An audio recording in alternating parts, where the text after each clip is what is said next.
How's it going, everybody?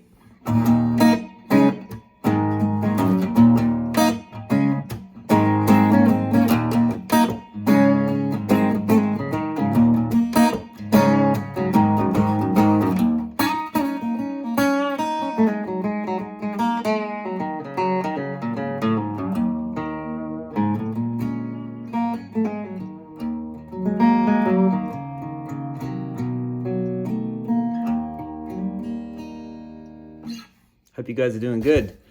It's been a minute since I've been on here. Kids are back in school, and 2026 is well and truly in full swing. Hope you guys are doing great. And yeah, I'm just trying to get my year rolling and figure it out. There's tons going on.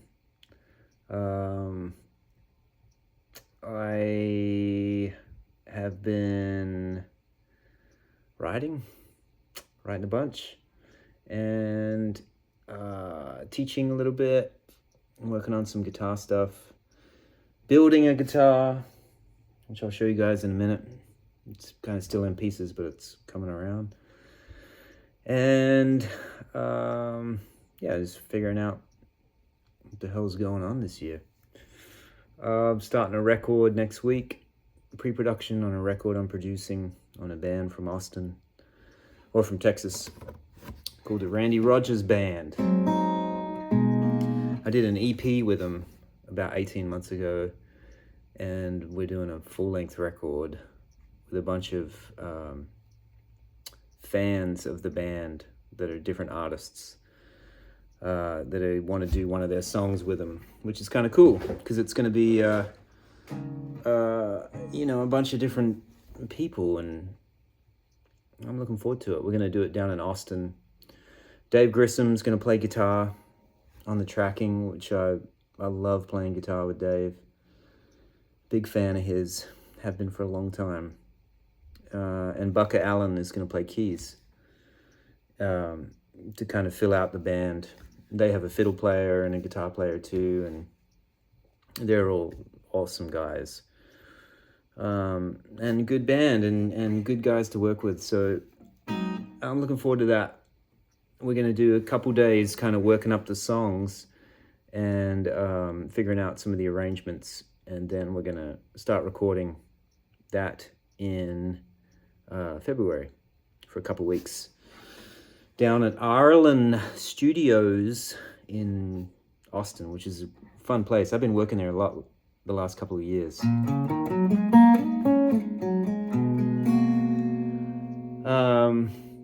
So that's going to be fun. And then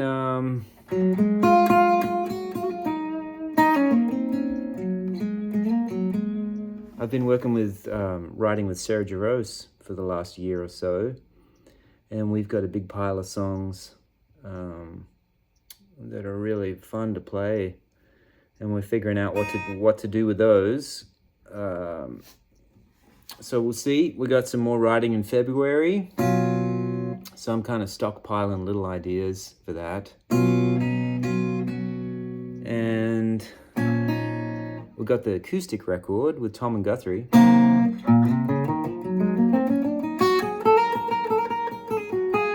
which I've been stockpiling ideas for too. I got this little, I had this little riff that I sent him. Let's see if I remember.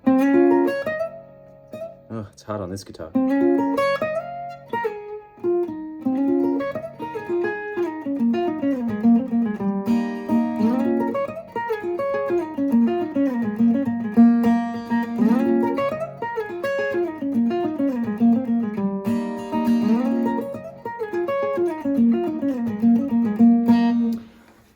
So we might work on that. We've got 4 songs recorded for that, and we're gonna keep recording in March.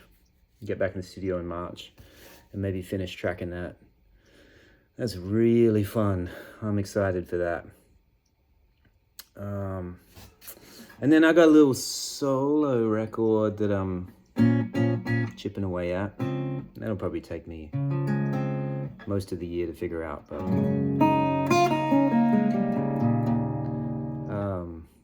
That's coming down the pike. I'm going to NAMM next week, which is not something I usually do. If any of you have ever been to NAMM, it's I'm staying away from the noise, the cacophony of all the vendor thing, the main event of NAMM.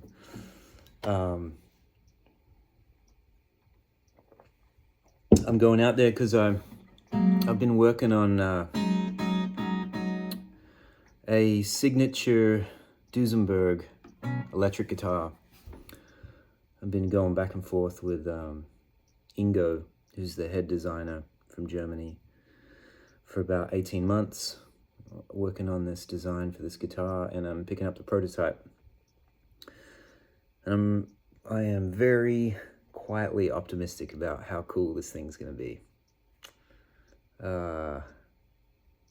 Cannot wait to get my hands on it. It looks so cool.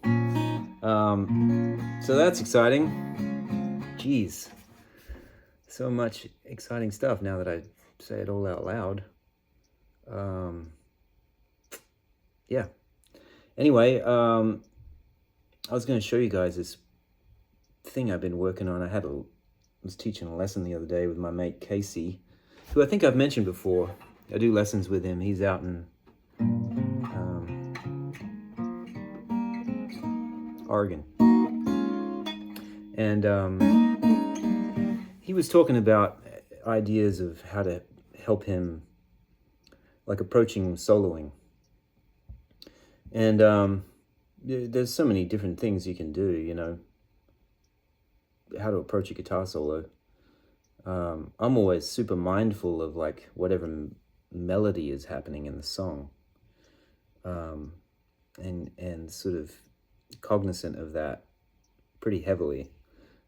Just the whatever lyrical quality exists in the song, and trying to make a musical statement that is phrasing wise that maybe kind of matches up with some of what's already happening in the narrative of the story. But that's kind of down the line. I told him, like, as far as physicality, like having the facility under your hands to even having a bedrock understanding of how to thread things together. I said one way to kind of build a sort of knowledge of what exists is by just using two-note moves, double stops to kind of build things out. So like in A, for instance,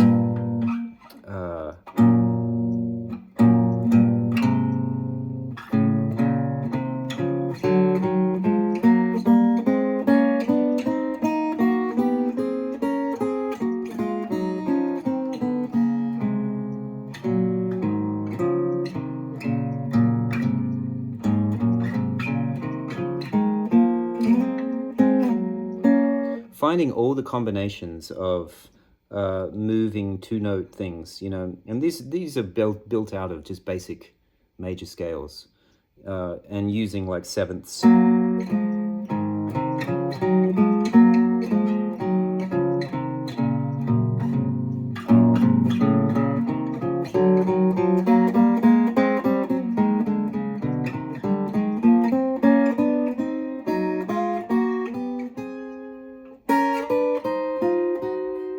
And then starting to build in three-note things. But before I get there, finding those combinations and then figuring out how they apply to each different key. So like, taking that was A. Those are just a smattering of different combinations. There's no real rhyme or reason. It's more about moving shapes and exploring what works together,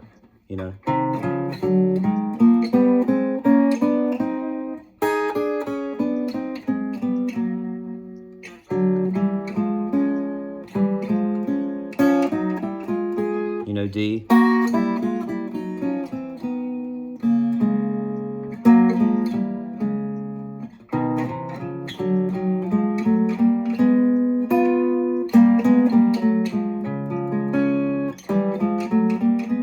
course, all these things are built out of chords, right? They're just deconstructed chords.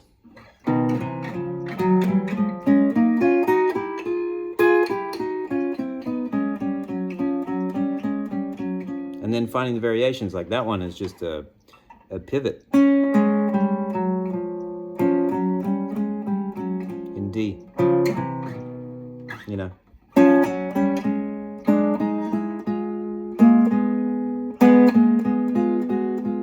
And then taking chords and moving things around within the structure of the chord. So this is a D7,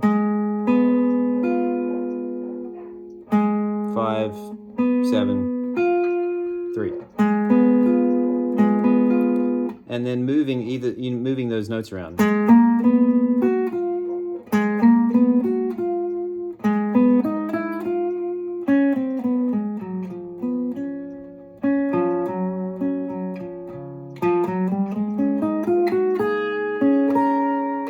Inverting it up to that next position,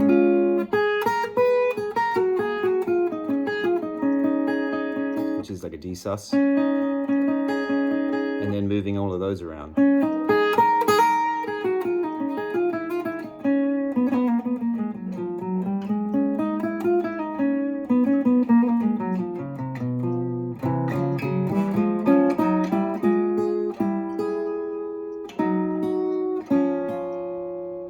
And then the next phase, like I was talking about, is adding a pointer note, I call them pointer notes, to the double stop.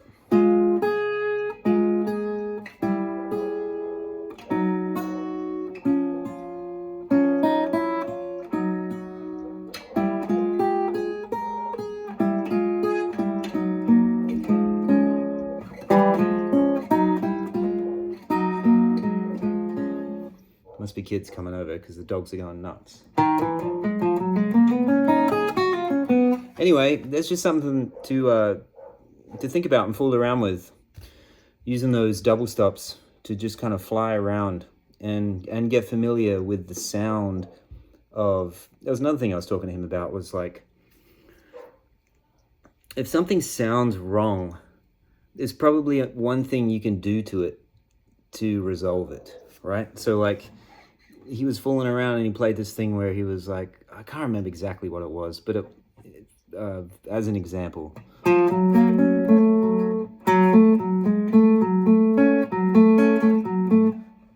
it was something like that, and he was like, well, you couldn't do that, and I was like, well, actually you could, because if you got used to the sound of that, you could use it as a passing chord. Obviously it's a G minor, resolving to a D. But making those little things your friend is what I've found. Like, I've been really curious about that stuff the last few years. Just finding little ear twister notes that I can resolve and work into my bit.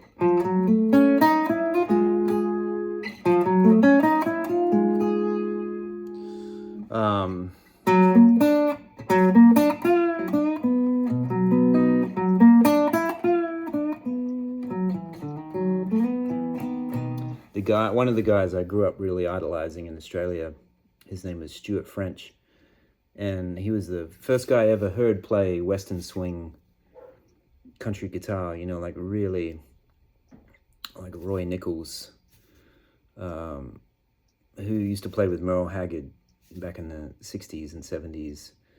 You know, he would work in these great little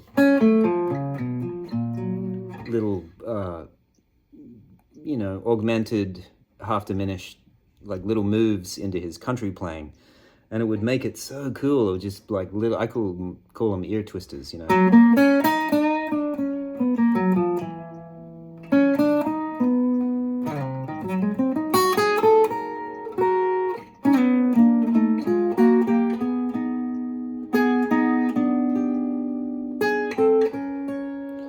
Just little one note alterations to chords that then resolve to kind of, I don't know, it just kind of makes an interesting story out of what you're doing.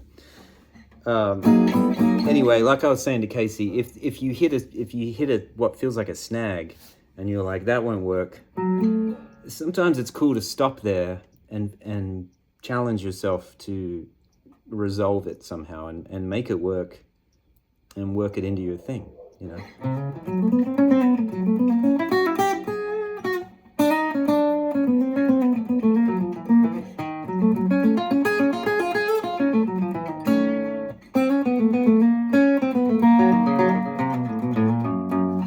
Anyway, there's just a couple of things to think about while you're guitaring. I got to show you this guitar I've been building. I wouldn't really call it building, actually. It's more assembling. I'm certainly no luthier. But I've got all these parts sitting around in drawers and things, and I've been tinkering with guitars and mostly Telecasters since I was a kid. I got a soldering iron from my dad when I was about 10 years old, and started learning how to read schematics and change pickups. And I remember the first mod I ever did was I had an American Standard Telly when I was maybe like 13-ish. And I remember ordering a Seymour Duncan Jerry Donahue bridge pickup for it. An APTL 3JD. Can't believe I remember that. And those are, I think he still makes those. Those are really good bridge pickups. Apparently based on a 53 Telly bridge pickup. I think that's right. I can't remember if it's a flat pole or a raised pole pickup. But it sounded better than what was in there. So I felt like it was a success. And then all these years later, you know, like during COVID, I kind of put this together. It's become my main Telly. I sold my 57 when things got a little skint. And I don't know, I put this together. I finally put a decal on it. I found a good, nice decal. And I actually reshaped this neck for the third time. And I don't know if you can see that. I got more of a soft V out of it, which feels more like my 57 that I used to have.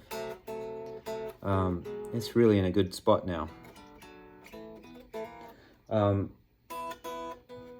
There's tons of videos you can watch on how to do this stuff, by the way. And I just bought a book and watched some of those Dan Irwin, is that how you pronounce that? The guy from StewMac. Some of his videos, which are amazing. I love listening to that guy talk, and he's such a guru. Anyway, so this is my main one. This has a B-bender, Gene Parsons installed B-bender, and these are Ron Ellis pickups that I really love. And this is a nice light ash body. I've had the most luck putting these things together with light ash, like under 4 pounds if you can find it. 2-piece or 1-piece bodies. This is a 1-piece. And then these all parts necks that I have a new one I'm trying. This is a blank, like a U shape. It was massive when I got it. Like 1 inch down here and 1 inch up here. So it had no taper. So I had to figure out how to do that. Which wasn't too hard, I must admit. I just kind of took my time with it. So that works good. And then I've been working on this. I haven't put a whole lot of thought into this, to be honest, but I had this stuff laying around. I had this really light ash body that I had already chopped for a Strat tremolo, as you can see. And it had a three-way Gibson toggle switch up here, which I decided not to do. I probably should have decided that before I routed it, but anyway, I thought I would try a Filtertron style pickup in the bridge to kind of get more of a... I had a Gretsch for years that I used a lot on sessions, It was a 59 green, Cadillac green Gretsch Country Club. And it had these Filtertron pickups, and I had flat wounds on it. And it had a really cool raunchy sound. So I thought I would try to build a telly with this Strat tram, and kind of recycle this body and turn it into something useful. And today I got this bridge with a if you can see that, it has 3 holes in the back. So you can use those old telly style saddles, which I love. Now, these are made by Rudders too. They're compensated saddles. They're awesome. I really like the, and I have them on these new Music City saddles too, which I'm sure you guys probably know about, that are pre-notched. Those work great.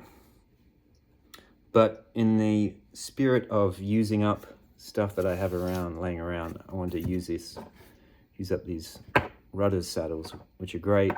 And then, I could have used the regular Strat saddles, but I was thinking, and I could be wrong about this when I get into it, because the spacing on the magnets of this Filtertron pickup are narrower, I might be able to get a little bit narrower spacing on the brass saddles once I get into this thing. I'll see.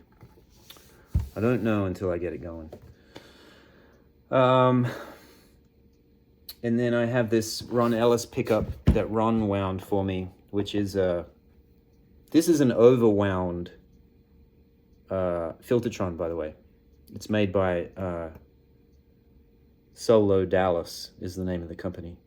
It's an 8K Filtertron. Normally those are around 4K, I think, like low 4s. So this is 8K, and this telly neck pickup is 8K-ish that Ron makes. And he wound that for me to match the 50B bridge pickup that I love, which I have in this. This is awesome. Great flat pole telly bridge pickup. And that's around 8K. So Ron makes this pickup. He calls it the Killer, Killa, because that's a word that I overuse. And he thought it should be called that. The Killer. So I'm going to have this together when I'm going to put the girls to bed tonight.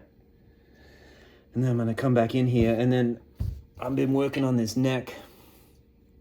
This is an all parts neck. In general, I've had the most luck with these all parts necks. If I'm being honest. Just because, I don't know. It's a good place to start. This is a 7 1/4 radius, which I kind of gravitate more towards the flatter radius boards anymore. But I just kind of really wanted to get this thing going, so I got this neck, and then I'm kind of taking some of the...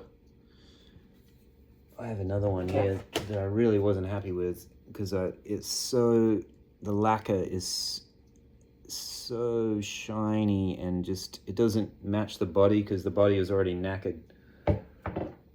So, and I didn't love the neck shape of that one. So this one is a soft V already. I don't know what model they call this, but it's really good. It's my favorite one I've found of theirs that I haven't had to mess with much, other than working on this lacquer a little bit. Now, I am no luthier by any stretch, but I just like messing with things until I start to feel inspiring. So I've just been using some sandpaper to take some of this clear coats off of this and get it just feeling a little more like, I like to feel more like the raw wood in my hands. Not too much, I do like having some finish on there, because otherwise they get real gunky when you start sweating on the gig. Anyway, I'll have this together this week. I got a good feeling about it. I got to put this bridge on the Strat block, and then get the saddles on and get that mounted, and then get the neck on, and get some tuners on this thing, and get a nut going. Clean these frets up, because it looks like when they spray these, they spray the lacquer over the frets. So you got to clean the lacquer off the frets. I don't know if you could see that, but it's gold. It's the they use the aged clear coat on the top, it looks like, to get that sort of yellowy, which is pretty good actually. It looks pretty legit. Anyway, that's what's on the menu this week for the late night shift. And if you guys have any questions about any of that, I'll do my best to answer anything.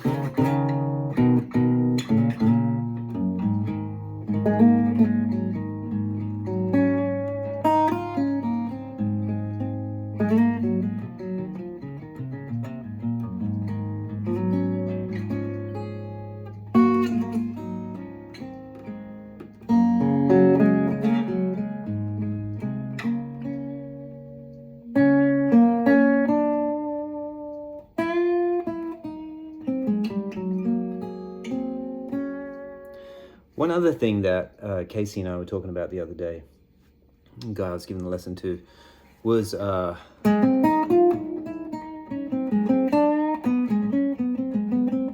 bending.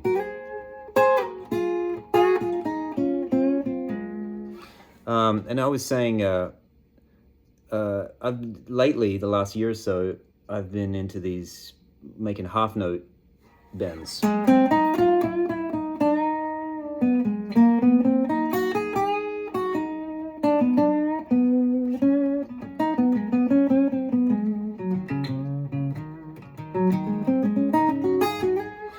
And the first guy I heard doing that was Albert Lee in an instructional video years ago. He did this little half note bend, and I was like, oh, that's so cool. And then it's kind of easy to work into your bit, because it's, you know, all you're doing is bending up your target note is one fret away.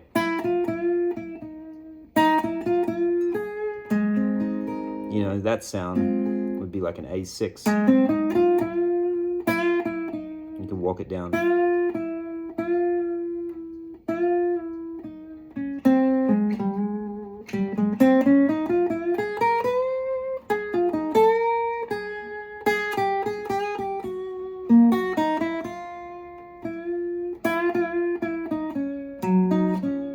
It's just another thing you can work into your bit. You could probably overuse it like anything, but I think Jeff Beck used to do it a lot too with the bar on the Strat. And that's the other reason I wanted to build this telly with the Strat trem, because I really got into using the bar a lot on with the Strat, you know. Let's see, I'll plug this in.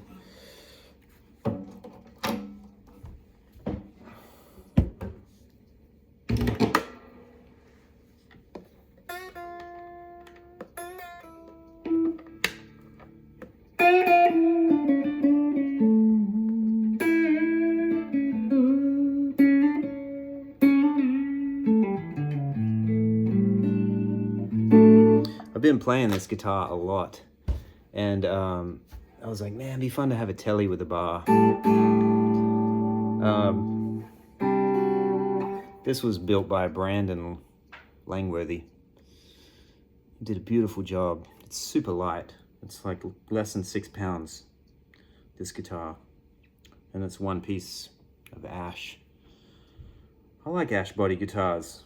It seems like I always end up, if it's a solid body,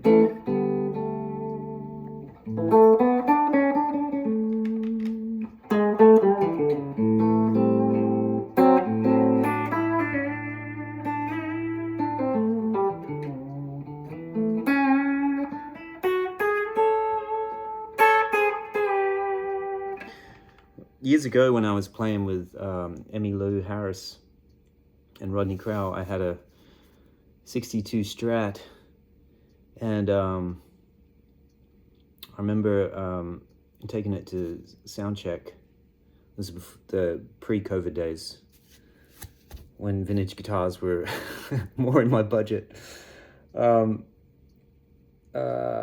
I took it to sound check, and Steve Fishel, who's playing steel with us, he was like, "Man, are you gonna play a Strat on this gig?" And I was like, "Yeah, I'm gonna try it and see how it goes, you know." And I think I surprised myself, and I think even he was surprised at how useful a Strat is for playing booger-eating country stuff.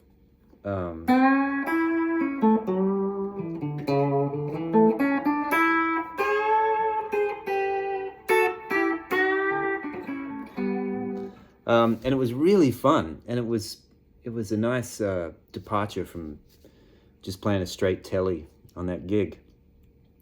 And ever since then, I've been using Strat for that kind of stuff, as a, you know, nice alternative every now and then. So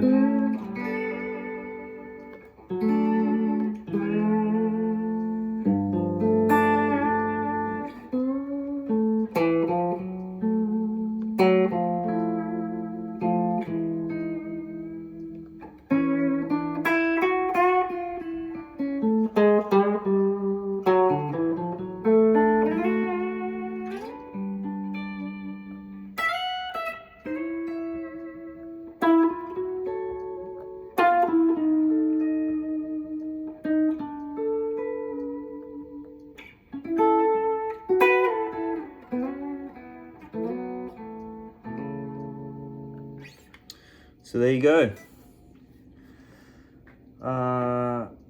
Hope you guys are having fun playing guitar, and yeah, tune in this week if you want to see how this build is going. And send me any questions if you got questions.